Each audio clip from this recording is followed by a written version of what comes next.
Assalamu alaikum va rahmatullohi va barakatuhu, qadrli do'stlar. Payg'ambarimiz alayhisolatu vassalam kengashlarim birisida ayta, namoz ul jannat oshkishi. Ham boshqa bir hadisida Payg'ambarimiz alayhisolatu vassalam ayta, bo'lak bo'larak Payg'ambarimiz alayhisolatu vassalamga butun yer yuzi namozga yaroqliq kelish bo'lak etildi.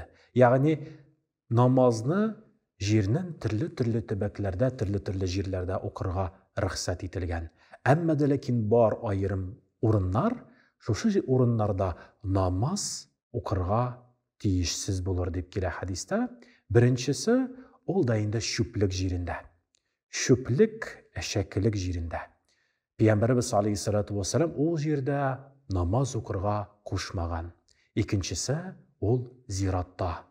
Zirat tirasida kishi ko'milgan, kishi jirlangan jirlikda Payg'ambarimiz alayhisolatu vassalam shulayuq namoz o'qirga tiygan.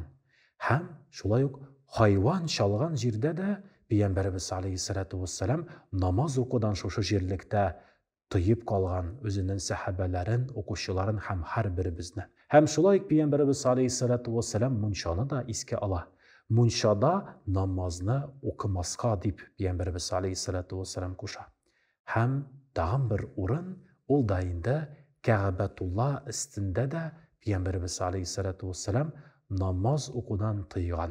Ham shulay Payg'ambarimiz alayhisolatu vassalam yo'l ustida da namoz o'qirga qo'shmagan, chunki yo'l ustida namoz o'qiganda jirga qomoshovliymiz deb keladi. Ham shulay bizning e'tiborimizni jalb etib namozlarimizni da bo'ldirga mumkin.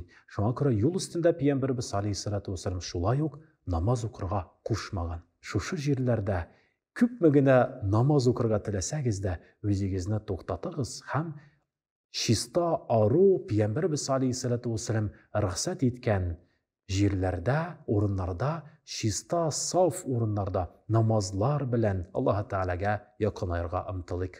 Assalomu alaykum va rahmatullohi va barakatuhu.